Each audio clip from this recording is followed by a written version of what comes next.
¿Cuál es la cosa más aterradora que te ha ocurrido en tu casa o apartamento? Cuando era adolescente, mi familia alquiló una casa enorme de 2 pisos que, en aquel entonces, me parecía preciosa hasta que descubrí el sótano. Arriba había 3 dormitorios, baño, cocina, un solarium y una sala de estar. Pero al bajar las escaleras todo cambiaba. Justo detrás de la escalera, en la planta baja, había un pasillo estrecho que desembocaba en 2 puertas, una al garaje y otra a un cuarto oscuro y abandonado. No tenía suelo, solo tierra, y dentro se veía una cama destrozada, como si alguien la hubiera arrancado con furia. Cada vez que pisaba el último escalón sentía que algo me observaba desde ese pasillo. Era una mirada fría, amenazante, como si estuviera enfadada. Me ponía la piel de gallina. Hacía todo lo posible por no bajar, pero incluso desde la sala de arriba tenía la misma sensación, la presencia acechando, justo al borde de mi vista, en lo alto de la escalera. El casero, un anciano con demencia, vivía en una residencia y su hija se encargaba de todo. Lo curioso es que cuando el viejo murió, esa sensación desapareció de golpe. Años después comentamos entre nosotros que todos habíamos vivido lo mismo, esa habitación vacía y esa mirada que nunca se apartaba. No sé si era real, pero nunca he vuelto a sentir algo tan escalofriante en una casa. Si te está gustando, suscríbete. Siguiente historia. Vivo ahora en la casa donde crecí. En parte del terreno hay una tumba sin marcar. Solo sabemos que es una tumba porque mi tío lo confirmó cavando allí, muchos años antes de que mis padres compraran la propiedad. Es muy antigua, no falta nadie. Era común aquí que algunas familias enterraran a sus miembros en sus propios terrenos hace cientos de años. De niño nunca supe de la tumba, pero solía escuchar llantos por la noche. Pensaba que era mi hermana pequeña, así que una vez, cuando tendría unos 9 años, me levanté para ir a su cuarto a ver qué pasaba. Al llegar, la encontré profundamente dormida, así que volví al pasillo y volví a oír el llanto. Entonces me di la vuelta y la vi detrás de mí. No me di cuenta de que no había abierto la puerta ni de cómo apareció tan rápido, pero le pregunté qué le pasaba y se quedó tan sorprendida, que desapareció. Volví a abrir su puerta y seguía dormida. No era mi hermana. Al día siguiente se lo conté a mis padres. Mamá lloró y no quiso escuchar más. Papá dijo que debía de haber sido un sueño. Ya de mayor hablé con mi padre y le pregunté si recordaba esa pesadilla que tuve, porque me había parecido tan real. Entonces me confesó que él y mamá solían oír a una niña pequeña llorar por su mami y la vieron varias veces. Mamá estaba demasiado asustada y no quería hablar del tema. Papá me explicó lo de la tumba y que no sabía qué pensar. Para él fue algo muy triste que le hizo cuestionar muchas de sus creencias. Desde que vivo aquí de adulto no la he vuelto a ver. Me gusta pensar que ya se ha ido. Pero el Halloween pasado, mis hijos tallaron calabazas y usamos velas de batería en lugar de las reales. Aquella noche, las velas habían sido retiradas y colocadas en el patio trasero y las calabazas seguían intactas. Vivimos muy apartado, solo tenemos 2 vecinos muy mayores, así que no hay una explicación clara. Siguiente historia. Estuve temporalmente en casa de mis padres. Mi padre estaba fuera, así que solo estábamos mi madre y yo. Durante la noche, alrededor de las 3 de la mañana, me desperté. Sabía que algo me había hecho levantarme, pero no sabía qué. Me quedé sentada, en la oscuridad un rato, agudizando el oído, cuando escuché un lamento. Sonaba como un animal, nada humano. Al principio pensé que venía de fuera, pero pronto me di cuenta de que procedía de la planta baja. ¿Qué demonios era eso? Me levanté y salí sigilosamente al rellano. El lamento continuaba, mucho más cerca ahora. No sonaba a nada que hubiera oído antes. Me quedé en lo alto de la escalera durante un minuto entero, deseando poder evitar bajar. Al final tuve que hacerlo. Lo primero que noté al llegar abajo fue la brisa fría de la noche y que la puerta principal estaba completamente abierta. No había nadie afuera. El lamento venía de la cocina. Me asomé en la penumbra y vi la fuente del sonido, una figura alta, definitivamente un hombre, y su lamento era algo que jamás había oído de un ser humano, un grito de desesperación casi animal.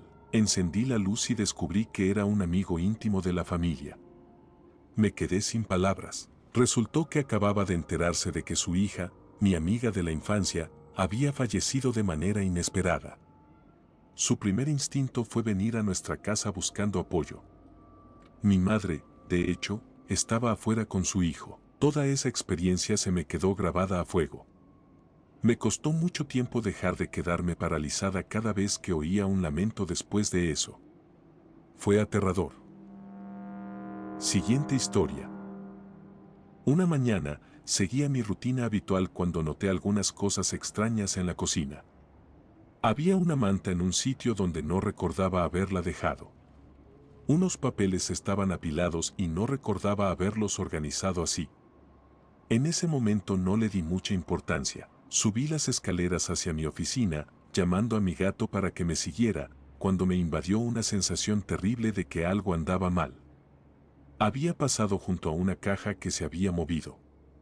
Uno de los juguetes de mi gato estaba en el lugar equivocado. Podía ver, a través del dintel, que había cosas en la habitación que yo no había puesto allí, una peluca rosa tirada en el suelo, un juguete sexual. Alguien había estado en mi casa mientras dormía.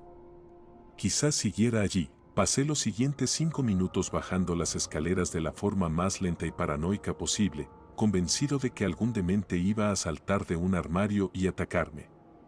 Por suerte no había nadie. Descubrí que la noche anterior había dejado la puerta trasera sin llave. No faltó nada de valor, simplemente dejaron cosas raras y se pusieron a ordenar mis cosas. La policía cree que fue algún yonki probando manillas, dado que no se llevaron objetos de valor, se fijaron en reorganizar el lugar y dejaron juguetes sexuales por ahí. Pasé los siguientes meses comprobando obsesivamente que todas las puertas estuvieran cerradas con llave cada noche. Siguiente historia. En mi casa vieja pasaban varias cosas. El espíritu de mi gata estaba ahí porque sentía que saltaba a la cama y hacía biscotes en mi almohada o a mis pies. Sentía y veía la frazada moverse, pero no había nada. Mi marido pensaba que me lo inventaba hasta que lo sintió él mismo. Otra vez, estaba en la cama leyendo un artículo en mi celular. Mi marido entró por la puerta del dormitorio y fue al baño. Nada raro, hasta que unos 30 segundos después mi marido volvió a entrar por la puerta del dormitorio y se acostó a mi lado. Me asusté mucho, porque lo acababa de ver entrar al baño. Le pregunté si había hecho eso, se había ido y vuelto rápido a la habitación y me dijo que venía de abajo. Mi hijo, cuando era bebé, se reía de la nada e incluso imitaba susurros como si estuviera teniendo una conversación. Era interesante porque hacía pausas en sus risas y susurros imitados, como si estuviera escuchando a alguien que le respondía. Después, se reía a carcajadas y continuaba la conversación. También escuchábamos pasos corriendo por las escaleras, veía sombras moverse, la foto de mi bisabuela flotaba. Un montón de actividad. Nunca nos hizo daño, solo era mucha actividad. Eran abuelos o mascotas que ya no estaban. Lo que me daba más miedo era lo que nos imitaban. Constantemente escuchábamos que nos llamaban por nuestros nombres. Les dije a mi marido e hijos que nunca respondieran. Si escuchan que los llaman de otra habitación, que no contesten. Que den una vuelta por la casa, encuentren a la persona que creen que los llama y luego hablen cara a cara. Tuvimos actividad de imitación hasta el día que nos mudamos. Nunca nos hizo daño, pero nunca dejaron de intentarlo, ni siquiera cuando los ignorábamos. Siguiente historia. Alquilamos un adosado en el sur de Florida con nuestros 2 perros y al principio todo era fantástico, luminoso, ventilado, con un patio cercado y las ventanas y puertas siempre abiertas. Pero al llegar el verano, con días calurosos y tormentas, tuvimos que refugiarnos en el aire acondicionado y todo empezó a torcerse. La casa se volvió opresiva, hablábamos cada vez menos, casi con monosílabos, y ambos nos sentíamos exhaustos al cruzar la puerta. Entonces los perros dejaron de subir arriba sin motivo. Poco después descubrí que los marcos de las puertas de los dormitorios habían sido pateados y clavados de nuevo. A partir de ahí las cosas se volvieron agresivas, mi esposa y yo discutíamos sin parar por nada, no dormíamos bien ni arriba ni abajo, y empezamos a despertarnos a medianoche sin razón aparente, paralizados por esa sensación de ser observados. Las peleas se volvieron violentas, no entre nosotros sino contra la casa, platos rotos, vasos contra la pared, puertas golpeadas con tal fuerza que descolgaban cuadros. Una noche desperté y vi a un niño negro de unos 6 años sentado en mi cama. Él se incorporó al mismo tiempo que yo y luego desapareció. Aquello nos hizo reconocer que algo iba mal, así que dormimos unas noches en un colchón inflable en el salón y conseguimos algo de descanso. Pero al intentar volver arriba aguantamos apenas 45 minutos antes de tirar la toalla.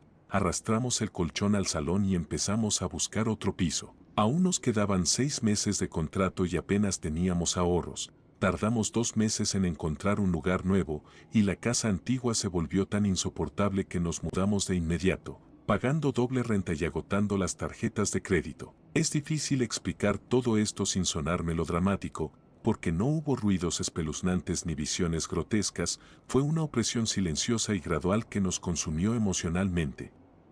Al marcharnos, los nuevos inquilinos, que nos llamaron a través del vecino, nos contaron que también habían salido huyendo sin aviso, y el casero sigue buscando a quien lo sustituyera. Siguiente historia. Durante unos meses viví en una vivienda proporcionada por el gobierno mientras trabajaba para el servicio de parques en unas tierras que casi con toda seguridad fueron una plantación. Mis compañeros de casa me contaban historias de sus persianas elevándose solas a medianoche, ruidos fuertes inexplicables, etc. Pero lo descartaba como imaginación hasta que empezó a sucederme a mí. Las puertas se abrían solas, escuchaba pasos entrando en la casa y al comprobar no había nadie, la tapa del cubo de la basura se levantó ante mis ojos, varios lo vieron, y mi amiga oyó voces afuera de su ventana cuando no había nadie. Todo lo atribuía al viento. Lo más espeluznante fue que un amigo mío, que trabaja en seguridad, llegó de su turno nocturno y encontró su ventana entreabierta con huellas de manos en el cristal, como si alguien hubiese intentado entrar. Vivimos en un área bastante remota, con las casas muy juntas, así que sin duda habríamos visto luces desconocidas y la ventana apenas estaba abierta, cuando habría sido muy fácil forzarla por completo. Lo más extraño, sin embargo, fue la vez que todos en las viviendas del parque estábamos viendo una película en mi casa. Nadie salió en toda la noche. Al final, miré al exterior y vi que las sillas del deck habían sido retiradas unos 15 metros y colocadas en círculo alrededor de un gran árbol de mi jardín. Nadie oyó nada, vio a nadie moverlas desde las ventanas ni tiene explicación alguna.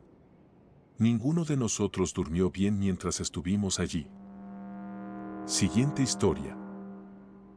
Estaba solo en casa, porque en ese entonces vivía con mis papás y tenía el día libre mientras ellos estaban trabajando. Estaba en mi cuarto, chateando en Discord con mis amigos, escuchando música y tomando unas cervezas, simplemente disfrutando de un día libre que era una rareza. Era como mediodía, probablemente como las 2 de la tarde, así que estaba completamente claro afuera, con las ventanas abiertas, el sonido de las campanitas de viento. Ya sabes, un ambiente tranquilo, así que no estaba pensando en nada de miedo o paranormal. Estaba a punto de empezar una partida con uno de mis amigos, cuando escucho afuera de mi cuarto, cerrado, como una mujer sollozando. No como llorando a mares, sino sollozos lentos, profundos, desgarradores. Se me heló la sangre porque lo primero que pensé fue que mi mamá había llegado temprano del trabajo y que algo horrible había pasado. Así que me levanté y me acerqué a la puerta, con la mano en la perilla, pero como que me detuve. No recuerdo si tuve una mala sensación o por qué me detuve, porque fue hace tiempo, pero simplemente me quedé ahí parado un minuto. En esa pausa me di cuenta de que no sonaba para nada a mi mamá, ni a nadie que conociera, en serio. Incluso solo por el llanto pude notar que era como una voz desconocida, ¿no? Pero igual estaba como preocupado, ¿sabes? Tratando de racionalizar que podría ser mi mamá y que estaba ahí afuera sola llorando. Así que abrí la puerta y salí, a punto de bajar por el pasillo corto y entrar a la sala donde pensé que venía el sonido. Pero apenas di el primer paso fuera de mi cuarto, se quedó todo en silencio. No un silencio absoluto, porque todavía podía oír el viento afuera, las campanitas de viento, etc. Pero el llanto se detuvo y algo se sintió muy mal, como si todo se hubiera quedado súper quieto dentro de la casa. Así que regresé a mi cuarto y cerré la puerta con llave y les conté a mis amigos lo que estaba pasando por Discord, súper asustado ya. Le mandé un mensaje a mi mamá solo para confirmar que no era ella, y me dijo que todavía estaba en otra ciudad en su trabajo. Me calmé un poco después de debatir un rato, agarré una navaja que guardo en mi mochila y salí a caminar, pensando que alguien había entrado a robar. Pero después de revisar toda la casa, closets y gabinetes también, no encontré nada. Todas las puertas estaban cerradas con llave y las pantallas de las ventanas estaban intactas, así que no hubo robo. Sé que fue algo paranormal, pero esa situación en particular, de oír a alguien llorar, nunca volvió a pasar. Siguiente historia. Mi apartamento fue robado una vez y volvió a ser allanado un par de meses después. ¿La parte espeluznante? Me acababa de mudar cuando me puse muy enfermo. Tuve que ir a casa de mis padres mientras me trataban en el hospital. Nadie había estado en mi nuevo lugar ni conocía la dirección. Estaba lleno de cajas sin desempacar porque yo estaba demasiado enfermo para instalarme bien. Dejaron el televisor. Dejaron el frasco de dinero en la cómoda. Solo se llevaron mis diarios. Varios diarios. Siempre compro el mismo modelo y abarcan años. Además estaban empaquetados en diferentes cajas. Alguien rebuscó entre mis cosas, encontró los diarios y solo se llevó esos. Incluso dejaron mis libros de bricolaje y de recetas, que son del mismo estilo que los diarios, así que tenían que haberlos revisado. Mi apartamento estaba en el tercer piso. No había señales de forzamiento, pero sí tenía pequeños asideros en el exterior de los pilares del porche que llegaban hasta el suelo. ¿Quizá treparon? La segunda vez, regresé una noche y vi que la luz de fuera de mi puerta estaba apagada. No le di mucha importancia, solo pensé que tendría que llamar para que la reemplazaran. Desbloqueé y abrí la puerta, intenté encender la luz. Nada. Pensé que a lo mejor se había ido la luz, pero al mirar vi mi microondas con la hora correcta. Eso me dio mal rollo, así que esperé en el coche después de llamar al conserje de guardia del complejo. Él vino, yo me quedé afuera. Salió y me dijo que llamara a la policía. Resultó que no faltaba nada. Pero habían desenroscado todas las bombillas de mi apartamento lo suficiente para que las luces no encendieran. La policía lo revisó, no encontró nada sospechoso, pero me aconsejó dormir en otro sitio esa noche. Al día siguiente, al contárselo a mi hermana, ella y su novio condujeron 3 horas para instalar cerrojos adicionales, totalmente contra la política del complejo, pero la administración estaba tan asustada como yo. No volvió a pasar nada raro en los 2 años que viví allí. Siguiente historia. Porque para nosotros lo raro era normal, esta fue la única ocasión que me dio miedo. Hace varias décadas, estábamos cenando en Navidad en la casa de mi mamá, a la que llamábamos la Casa Encantada, por todo lo que pasaba ahí. Ya entrada la noche, nos quedamos solo ella y yo en el comedor de la vieja casa, a la luz de las velas, sentadas juntas. Estábamos hablando de cosas personales, y ella tenía su mano sobre la mía. De repente, su mano se puso vieja y arrugada, como si otra mano la estuviera tapando. Levanté la vista y lo mismo le pasó a la cara, y asustada, le quité la mano rapidísimo. Ella me preguntó qué pasaba, le expliqué, y me convenció de que alguien estaba intentando mostrarme algo y que siguiéramos con lo que estábamos haciendo para que pudiera describirlo mejor. Lo hicimos, y describí cada detalle de la máscara sobre su cara. Era una señora mayor con el pelo oscuro y cortito. Mi mamá tenía el pelo largo recogido, así que solo eso ya era muy diferente. La cara era más redonda y mucho más vieja, y esto duró como 5 minutos. A pesar de que al principio me dio un susto ver la mano vieja y la cara de esa extraña, después sentí algo muy lindo, reconfortante. Mi mamá finalmente me explicó que ella había visto esa misma cara sobre la suya una noche en el espejo, con poca luz, y que pensaba que era un ángel guardián, una guía, o la dueña anterior, que interactuaba con nosotros con frecuencia, aunque sin que la viéramos. Después vi un episodio de una serie de fantasmas, quizás My Ghost Story o Ghostly Encounters, donde una familia en una reunión navideña experimentó el mismo fenómeno de ver lo que parecían máscaras sobre las caras de los demás. Hace unos años también leí algo parecido en Journey of Souls o Destiny of Souls, donde una guía usaba las máscaras como herramienta de enseñanza. Solo pasó una vez y es algo que me pareció muy interesante. A veces me pregunto cuánta gente habrá experimentado algo similar.